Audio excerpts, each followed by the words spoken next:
Halo semuanya, ketemu lagi bersama Ibu Eva. Hari ini Ibu akan membahas tentang materi persiapan modifikasi produk olahan pangan dan non-pangan, pokok materi kelas 8 Teknik Pengolahan Pangan. Tujuan pembelajaran hari ini, peserta didik dapat mengeksplorasi proses pembuatan dan karakter penyajian serta pengemasan produk olahan pangan dan non-pangan. Kemudian, tujuan berikutnya adalah peserta didik mampu menganalisis hasil eksplorasi, proses pembuatan dan karakteristik penyajian serta pengemasan produk olahan panganan dan non-pangan. Berikut peta pokok pikiran yang ada di bab 2. Ada peralatan, teknik pengolahan pangan, dan teknik pengolahan non-pangan. Hari ini kita akan membahas tentang teknik pengolahan pangan. Pengertian teknik pengolahan pangan adalah cara dilakukan untuk membuat bahan makanan yang mentah menjadi matang setelah melalui beberapa proses. Bahan makanan dari serealia dan umbi selain dapat diolah menjadi bahan jadi, juga dapat diolah menjadi bahan non-pangan atau setengah jadi. Teknik pengolahan bahan pangan menjadi produk setengah jadi dapat dilakukan secara tradisional maupun dengan menggunakan teknologi pangan.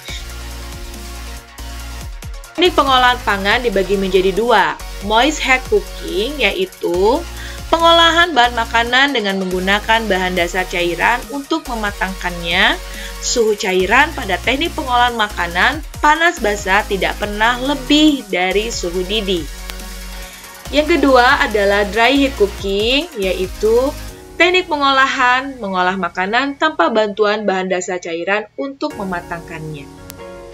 Ada beberapa teknik pengolahan makanan panas basah atau moist head cooking.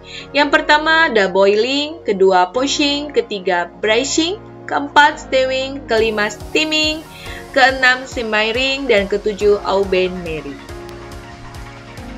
Yang pertama adalah teknik boiling atau teknik merebus.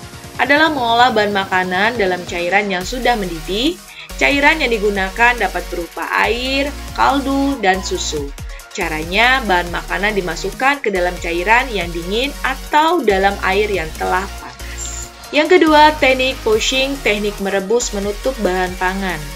Teknik ini adalah cara memasak bahan makanan dalam bahan cair sebatas menutupi bahan makanan yang direbus dengan api kecil di bawah titik didih 92 derajat sampai 96 derajat Celcius.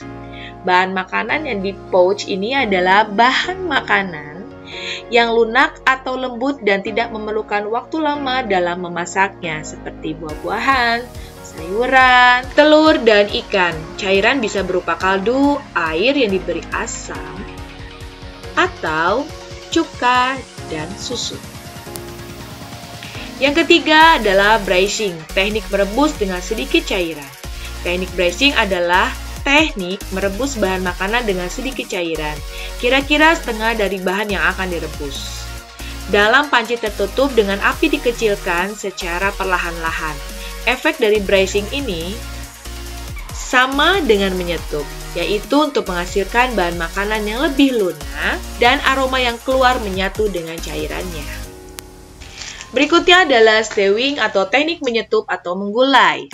Adalah mengolah bahan makanan yang terlebih dahulu ditumis bumbunya dan direbus dengan cairan yang berbumbu dan cairan yang tidak terlalu banyak. Dengan api sedang, dan pengolahan teknik ini harus sering diaduk secara berhati-hati agar tidak mudah hancur. Proses stewing, cairan yang dipakai adalah air, susu, santan, dan kaldu. Teknik berikutnya adalah steaming atau teknik mengukus. Teknik mengukus adalah memasak bahan makanan dengan uap air mendidih. Sebelum mengukus bahan makanan, alat pengukus yang sudah berisi air harus dipanaskan terlebih dahulu hingga mendidih dan mengeluarkan uap. Baru masukkan bahan makanan pada steamer atau pengukus. Uap air panas akan mengalir ke sekeliling bahan makanan yang dikukus, dan efek dari teknik ini bahan makanan menjadi lunak dan lembut. Teknik selanjutnya adalah simmering atau teknik mendidih. Teknik ini adalah memasak bahan makanan dengan saus atau bahan cair lainnya yang dididihkan dahulu, baru api dikecilkan di bawah titik didih dan direbus lama, di mana di permukaannya muncul gelembung-gelembung kecil. Teknik ini biasanya digunakan untuk membuat kaldu yang mengeluarkan ekstrak dari daging yang direbus. Teknik berikutnya adalah au bain-marie atau teknik mengetik. Adalah memasak bahan makanan dengan menggunakan dua panci yang berbeda ukurannya, di mana salah satu pancinya lebih kecil.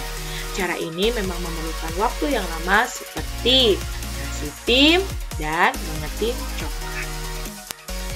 Sekarang kita masuk ke macam-macam teknik dry heat cooking. Yang pertama ada deep frying, kedua shallow frying, ketiga seasoning, keempat baking, dan terakhir grilling.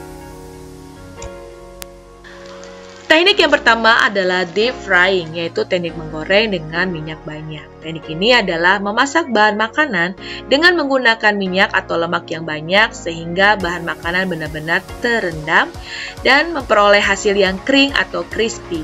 Teknik ini dapat digunakan untuk berbagai bahan makanan termasuk buah, sayuran, daging, unggas, serta ikan. Yang kedua adalah shallow frying. Teknik menggoreng dengan minyak sedikit adalah mengolah bahan makanan atau proses menggoreng yang dilakukan dengan cepat dalam minyak goreng yang sedikit pada wajan datar. Dalam shallow frying, bahan makanan biasanya hanya satu kali dibalik. Yang ketiga adalah seasoning, teknik menumis. Adalah teknik memasak dengan menggunakan sedikit minyak olahan dan bahan makanan yang telah dipotong kecil atau diiris tipis yang dikerjakan dalam waktu sebentar dan cepat diaduk-aduk serta ditambah sedikit cairan sehingga sedikit berkuah atau basah. Ada pula teknik baking atau memanggang. Adalah pengolahan bahan makanan di dalam oven dengan panas dari segala arah tanpa menggunakan minyak atau air. Teknik yang terakhir adalah grilling atau teknik membakar. Teknik mengolah makanan di atas lempengan besi panas griddle atau di atas pan dadar telon yang diletakkan di atas perapian langsung. Suhu yang dibutuhkan untuk grill sekitar 290 derajat Celcius. Grill juga dapat dilakukan di atas bara langsung dengan jeruji panggang atau alat bantu lainnya.